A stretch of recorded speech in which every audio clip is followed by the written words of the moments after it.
Hello guys, আসসালামু আলাইকুম। কেমন আছেন সবাই? আশা করি অনেক অনেক ভালো আছেন। আপনাদের দোয়া ও ভালোবাসায় আমরা অনেক ভালো আছি। তো প্রতিদিনের মতো চলে আসলাম আজকে আরও একটি নতুন ভিডিও নিয়ে। আজকের ভিডিওটা হচ্ছে দুপুর থেকে শুরু করছি। আসলে আজকে শাইমা আপু আসবে আমাদের বাসায়, ওই জন্য একটি স্পেশাল ব্লগ। আমার ছেলেকে কুলে নিয়ে আমি দাঁড়িয়ে আছি। আপনাদের ভাইয়া বাইরে গেছে। তো আজকে আপনাদের ভাইয়ার সাথে ছোটোখাটো একটা প্র্যাঙ্ক করা হবে। আসে নাই এখনো, আসবে। তো এই বুড়াই আজকে অনেক জ্বালাইতেছে, অনেক বেশি জ্বালাইতেছে, জানি না কেন। দেখেন, তো আমি ঘরটা একদম সিম্পল একটু সাজাইছিলাম, বাট এখানে আসলে ছোটো পোলাপানদের ঘরে এরকমই একটু মানে বালিশ বিছনায় থাকবেই যতই গুছাও, আর ডায়পার মানে আমি এগুলো মাত্রই করছি, সো সরি।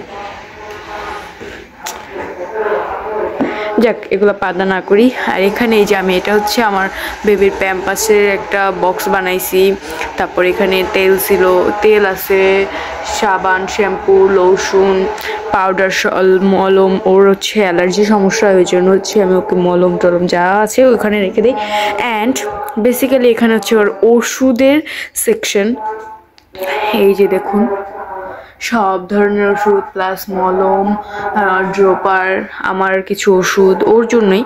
তো ওগুলো হচ্ছে সব ওর ওয়ার্ড্রোবের উপর রাখা, আর প্লাস ওর ওয়ার্ড্রোবের উপর সুন্দর একটা ফুল রাখা। এখানে আপনাদের ভাইয়া হচ্ছে কালকে মানে তার বন্ধুর একটা কি বলে এটা হেলমেট আনছে। এখানে যা যা আছে এটা পার্সোনালি সবাই জানে কি কি আছে। হাই, এই যা, দেখবেন আমি গেলেই ও চলে যাবে। আসলে সব বিড়ালই গেলে চলে যায়। আপনাদের ভাই হচ্ছে আসবে ওই কোনার দিয়ে, আসতেছে না। এখানে আমি একা একা ঘরে। আমার দেখেন এতক্ষণ জ্বালাইতেছিল, দেখেন একটা জিনিস, এতক্ষণ জ্বালাইতেছিল না, ঘুমিয়ে গেছে। বিশ্বাস তো করবেন না, আমি কিন্তু ভিডিও অফ করছিলাম একটু 2 মিনিটের জন্য। তো তারপর হচ্ছে ভিডিও অন করে দিছি। অ্যান্ড আমার বাবু ঘুমিয়ে গেছে। ঘুমানোর আগে ও অনেক বেশি কান্নাকাটি করে, অনেক বেশি জ্বালায়, তারপর হচ্ছে চুপচাপ ঘুমিয়ে যায়, যেমন এখন ঘুমিয়ে গেছে। লক্ষ্মী বাবু আমার। ক্যামেরা ধরতে পারতেছি না কারণ মুখে অনেক, এই যে দেখুন ঘুমিয়ে গেছে। তো ওই যে আমি এখন আপুর জন্য অপেক্ষা করছি, আপু আসলে আবার ভিডিও অন করব। পুরো ব্লগটা দেখতে থাকুন না টেনে। Bye bye. আব্বু, এই যে এ বিকু, বেলু, ইস উঠতে যাব, ইস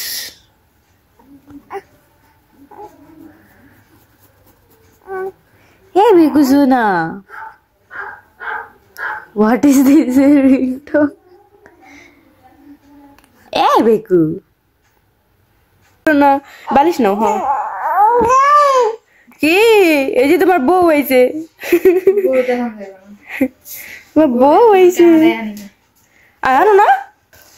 এই বউ পছন্দ হয় না আমাকে, পরে অ্যালার্জি। এই রাতে মাঝখানে ঠান্ডা লাগছিল, চোখে সমস্যা ছিল, চোখ বাতাস লাগছে, কি করছে তোমারে, কি করছে নাকের ড্রপ সব, মাথাটা অনেক গরম। আরে আমার জ্বর আইছে, আর তো জ্বর আসে নাই।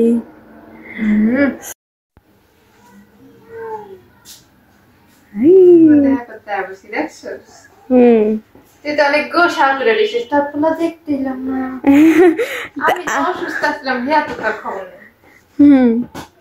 আমার দেখতে যাওয়ার সুযোগ থাকলে আমি সাফায়াত যেদিন হইছে এর আগের দিন যাইতাম।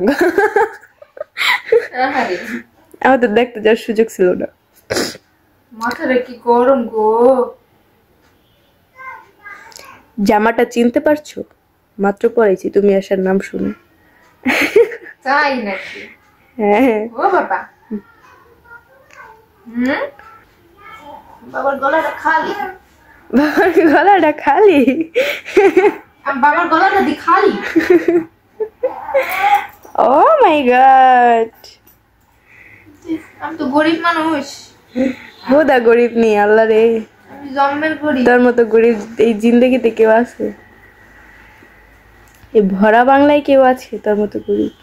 এই গরিব থেকে কোন বিশ্বে পেনা। খালি টিস্যু হইছে ভাই। টিস্যু গলার মধ্যে নাকি দিয়া থুয়া যায়। কি রে আব্বু? রে হায় আল্লাহ। পাইছি। পেয়ে গিয়েছে। টিস্যু তো মোড়াই আনছিল মনে হয়। না, কাগজটা সবার ছিঁড়ে লইলো টাইম না। ও মাই গড। ও বাবা, ও বাবা, ও বাবা। দেখি আম্মু। ইয়া ইয়া ইয়া ইয়া ইয়া ইয়া। কি দিয়ে গেল খালামণি? তোমার ভাই একটা গলায় দেয় লিগা তোমার জন্য একটা নিয়ে আসছি, বুঝছো? এ বাবা, তোমার মাইয়ারে তুমি গালায় লাইও না। ও ললি ও ললি। ও যা জামাই গা এক গায়ে আডনি আছে। আর বা ভালো করবো দাও না, ভিডিও কল দিলে মতো আছে। এই যে এক মা, তারপর এই যে আরেক মা, এই যে আম্মু। কি ভাবনায় ডুবে আছে সে। কত ভাবনা দেখছ না তোর মায়া। আম্মু ও আম্মু দেও দি কে বুড়ার বুড়া কত কিছু চিন্তা করে। এ বুড়ি গেড়ি খারাপ করতে না। আমার মেয়ে আমার গেড়ি খারাপ করে এম করে ফুলে থাকে, গেড়ি খারাপ করে। তুই বদনাম গাও কে আমাগো। কি হয়েছে, কি হয়েছে? তুই আর খুললে না আমার দেয়ারে। ইসিরে নো নো নো আমার আম্মু সোনা পাকা। কি হয়েছে বতাও? কে এসেছে? কে এসেছে? সোনা পাখি। ওকে টাটা। ওকে খুব শীঘ্রই যাবো ইনশাল্লাহ। সাবধানে যাইও, ঠান্ডা মান্ডা। আমাদের জ্বর ঠান্ডা লেগে গেছে। সামনাপু চলে যাচ্ছে। টাটা। মানে কিছু কারণে না, আমি হচ্ছে ও আমাকে ফোন করলেই বলতো যে তোমার ছেলেকে দেখি, তোমার ছেলেকে দেখি। তখন আমি বলতাম আয়শা দেখতে হবে, না হলে আমি দেখতে দেবো না। তখন হচ্ছে ফাইজলামি করতাম, দরজাটা লাগাই দিই, যা শুয়ে থাকবো। ও আসছে, আমি একটু উঠতে পারি নাই। আমার মানে ঘর পুরো হচ্ছে কেমন কেমন যেন লাগতেছিল আমার। আমি অনেক অসুস্থ, আমি শরীর জ্বরে কাঁপ পুড়ে যাচ্ছিল। তার উপর হচ্ছে আমি মানে বাবুও জ্বর আসছে, যেহেতু আমার জ্বর আসছে সেহেতু বাবুরও জ্বর আসছে। ওয়েট, আমি হচ্ছে বইসা নেই। আমার ছেলে হচ্ছে অনেক তোর করছে। আপু হচ্ছে চলে গেছে মাত্র। আমার ছেলে কুটু কুটু কুটু কুটু করছে। আমি আপনাদের সাথে কিছুক্ষণ পর মানে কথা বলছি, কথা শেয়ার করছি। আমার ছেলেকে একটু থামায় নি। ওয়েট। আপু হচ্ছে একদিন আমি এমনি ফাইজলামি করে বলছিলাম যে আপু আমি মানে আমার বেবিকে দেখতে চাইছিল। পরে আমি এমনি বলছিলাম যে না আয়শা দেখতে হবে, তুমি আমার ছেলেকে এখন আয়শা দেখতে পারলা না, এটা কেমন খালায়, এরকম ফাইজলামি করে বলছিলাম। হয় তারপর এটা মাইন্ডে লাগছে। তো সরি আপু যদি তুমি এটা অন্যভাবে নিয়ে থাকো। আমি জানি আপু এটা অন্যভাবে নেয় নাই, কারণ আমি আপুকে অনেক ভালোভাবে চিনি। আপু আমাকে অনেক ভালোবাসে এবং আমার ছেলেকেও অনেক ভালোবাসে। তো ছোট বাবুদের যেহেতু চেন গলায় রাখতে নেই মানে বেশিক্ষণ, ছোট বাবু এখনো আসা যাওয়া বা কোনো অনুষ্ঠানে পড়ালে সেটা এক কথা, কিন্তু এখনো যেহেতু ছোট এই জন্য হচ্ছে আমি এই জিনিসটা খোলায় রাখছি। আমি এই ভয়েসটা হচ্ছে একদিন পরে দিচ্ছি, ওই দিন আর ভয়েস দেওয়ার সময় হয়নি, মানে ভিডিও করার সময় হয়নি। আর বাইরে প্রচুর সাউন্ড, এটা একটু ইগনোর করবেন, কারণ আমাদের এদিকে হচ্ছে মাদ্রাসায় ওয়াজ হচ্ছে। তো যাই হোক, যেটা বলতে আসছিলাম, এই জন্য হচ্ছে আপু আমাদের সাথে একটু দেখা করতে আসছিল।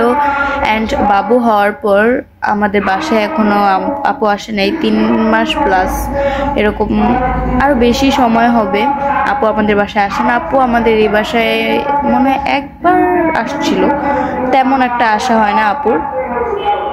আমি আমার শ্বশুর বাসায় যখন আইসা পড়ি তখন থেকে আর মানে আপু আসে না। বাট আমি যখন আলাদা থাকতাম তখন আপু আসতো, আমার সাথে দেখা করতো, কথা বলতো, বেড়ায় যেত, তখন একটু ভালো লাগতো। বাট এখন হচ্ছে আপু আসে না, কারণ এটা আমার শ্বশুর বাসায়, আপু এসে থাকতে পারে না, বা সব কিছু মিলেই আর কি আসা হয় না।